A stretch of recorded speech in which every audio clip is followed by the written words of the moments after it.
3 days later, Yan finally returned home and knocked on the door. Yuan Zhe opened it, leaning slightly with a hint of playfulness, and said, "So you still know how to come home, dummy." Yan stood there, her eyes welling up with tears. Caught off guard, Yuan Zhe quickly abandoned his act of casualness and pulled her into a tight hug. She smiled through her tears, her arms wrapped around him, and whispered softly, "I missed you, Yuan Zhe, I missed you so much." The entangled couple made their way through the entrance, only to reach the sofa and tumble over. Their reunion was a mixture of passion and relief. Yan's flushed face displayed a range of emotions as she sobbed and pleaded, "Kiss me, Yuan Zhe. Kiss me everywhere, don't miss a single spot." The next day, at the school, Su Chenhua entered Yan's office with a downcast gaze. Yan wasted no time and inquired about his decision to apply for a part-time job far from the school. Su Chenhua fell silent for a moment before explaining, "I didn't want to have any contact with Mr. Fu's company again, so I chose a branch far away." Yan listened carefully and then continued, "I never got the chance to ask you, but what was the matter between you and that secretary? Did you know each other before?" Su Chenhua seemed uneasy as he replied, "No, the last few times she placed orders, I delivered them. Then that day, she suddenly acted that way." Yan pondered his words and then casually inquired, "Does anyone in the class know that you work at that fast food restaurant?" Su Chenhua nodded, saying, "Many people do." He then added that in the previous semester, Yujia had asked about his workplace and mentioned wanting to support the restaurant. Yan's realization hit her abruptly. Fu Xinqing had used 2 of her students, including Yujia, to get close to her without raising suspicions.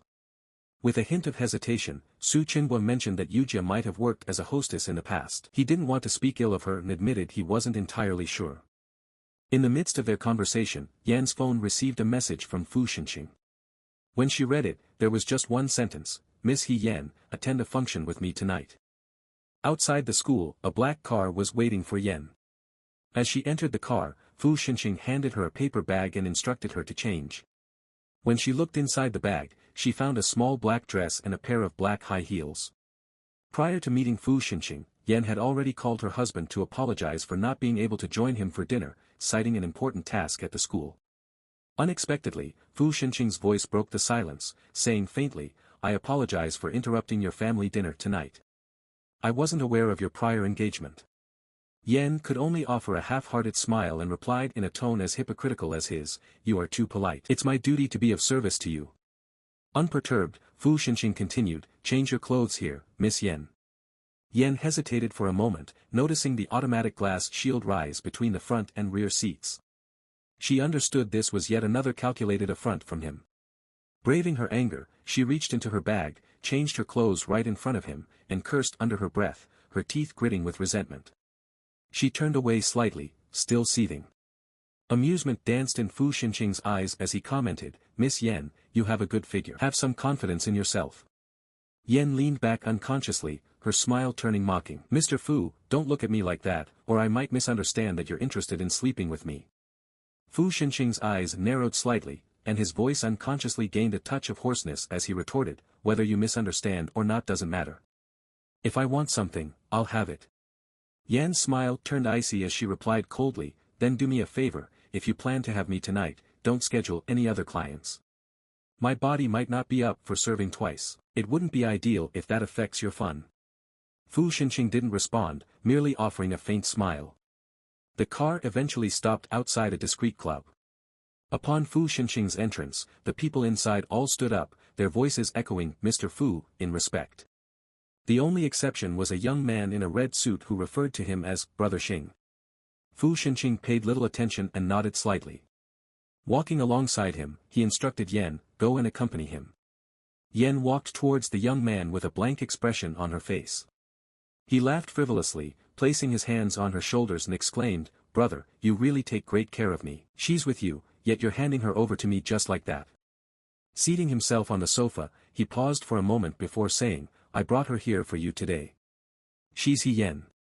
At the sound of He Yan's name, the man was momentarily stunned. The man examined Yan ruthlessly for a brief moment, then turned to Fu Xinqing with a fake smile and remarked, "Is this all? And here I thought she'd be some goddess-level beauty capable of making men fall at first sight." There were 3 of them who fell for her. Yan's first impression of him was that he disliked her. The man burst into low laughter. followed by a ferocious roar. He asked casually, "Brother, can I have my way with this woman?" Fu Xinqing responded indifferently, "Of course, go ahead." Yen stared at Fu Xinqing with a desire to chew his flesh raw. The man beside her laughed softly, leaning in close to her ear and inquiring, "You hate him, don't you?" Yen answered candidly, "Yes, who wouldn't hate him?" The man smiled once again, casting a glance at Yen, and spoke in a hushed tone, "All right, I'll give you two choices today. Either you sleep with everyone here, or you sleep with Fu Xinqing in front of everyone." Yen cursed him fervently in her heart. Taking a sip of her drink, she asked softly, "You hate him too, don't you?" The man replied candidly, "Yes, I hate him too." "Who are you?" Yen inquired once more. The man's face displayed exaggerated surprise as he mused, "I thought you'd ask why I hate him." Yen slightly tilted her mouth and regarded the man, "To be honest, if I had to choose, I'd prefer you. Fu Xinqing makes me sick."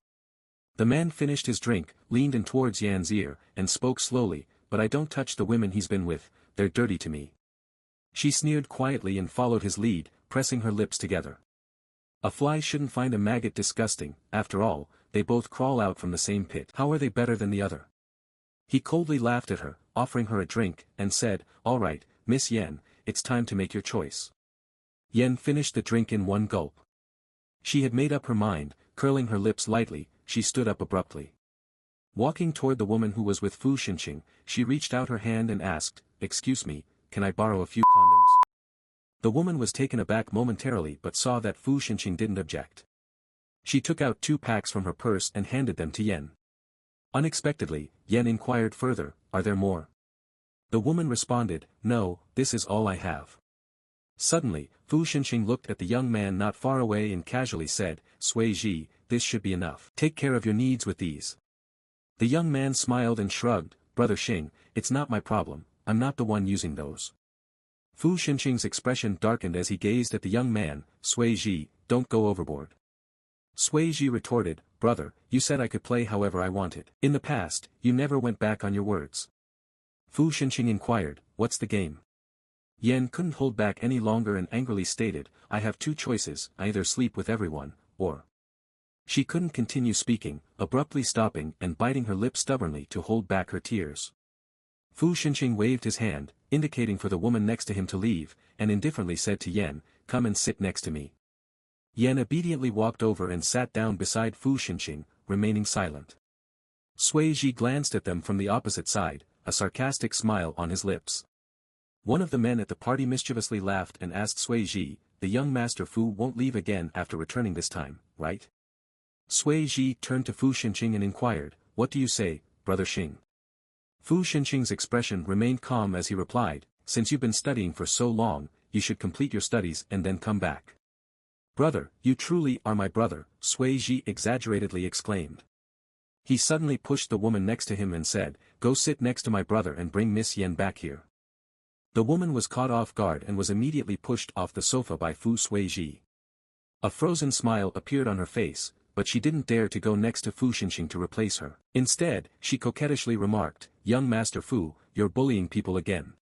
Fu Sui Ji didn't smile. He extended his leg, kicking the woman as if she were a cat or dog. He emphasized each word, "I told you to replace Miss He." Another woman in a brown coat rushed to assist the woman who was pushed. She said, "Young Master Fu, if you don't like her, you can just replace her. I have various options with me." Fu Sui Ji sneered, looking at Fu Xinqing, and said coolly, "No, I like Miss He." Yen knew that she couldn't wait any longer. She had to add fuel to the fire to force Fu Xinqing to intervene, even if it was to save face.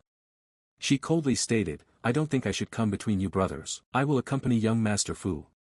Without looking at Fu Xinqing, she stood up and walked towards Fu Sui Ji without saying a word. As she approached Fu Sui Ji, desperation grew within her. Then she heard Fu Xinqing's somewhat indifferent voice behind her, "Sui Ji, you've had too much to drink. Ah Jiang, take Sui Ji to rest." Ah Jiang was already by his side. Yen yielded to Ah Jiang without hesitation, allowing him to guide her away, watching as he firmly dealt with Fu Sui Ji. Fu Xinqing also didn't feel like staying any longer and walked toward Yen with a calm expression. He quickly grabbed her wrist and led her through the hallway. Without warning, he exerted force and threw her forward. His eyes were cold and ruthless as he spoke, "He Yen, I have no interest in you. I don't care how many men you sleep with. Today, I let you off because Fu Suiji annoyed me. Consider this a one-time pass. Next time, use your wits elsewhere. Don't test me again. Fu Xinqing abruptly turned and left. As Yen reached the gate, she saw his car departing. She had left everything behind, her phone, wallet, and the clothes she had changed into earlier, all in his car. She thought about how she needed her clothes, or she wouldn't be able to hide this from Liang Yuanzi. Unexpectedly, she heard a soft voice call her from behind, "Miss He." A woman introduced herself as Grace, the PR manager of Fu's Chanyuan villa. She had seen that Yen had come with Mr. Fu and wondered if Yen was leaving already. Grace suggested they take her car since she was heading to the city. She also offered Yen a coat since she was dressed lightly for the cold weather. On the way, Grace inquired, "Where are you headed? I can drop you off first." Yen thought for a moment and then asked, "Can I borrow your phone?" She needed to call Fu Xinqing to retrieve her belongings from his car. On the phone, with a flat and calm voice, she said, "Mr. Fu, my things are still in your car. I need to get them back." Fu Xinqing replied, "Come get them yourself." Grace already knew the address of Fu Xinqing's villa, so she drove them there. While driving, Grace said, "Miss Yen, I'll wait for you downstairs when we arrive. I have plenty of free time today, and if you decide to stay, just give me a call." Yen didn't feel like going upstairs at all. Who knew what that barbaric man would do? After a while, when they reached the villa, Yen asked, "Grace, do you have any condoms? Can I borrow one?" Armed with a condom, Yen resolved to face Fu Xinqing. She took step after step and hesitated for a moment before knocking on the closed door on the left. "Come in," came Fu Xinqing's voice from inside, sounding like he was some distance away from the door. Yen took a few more steps, then paused. She saw that he was watching the video of her being assaulted by his 3 men. Her pupils constricted, and her fists involuntarily clenched by her sides. She kept telling herself to hold on, to endure no matter what. The more he tried to break and humiliate her, the taller she would stand. Then he looked up at her, his eyes deep and dark, and asked indifferently, "Do you like it? Take it if you want, the effects are really good." He continued to watch her as he quietly commanded, "Come here."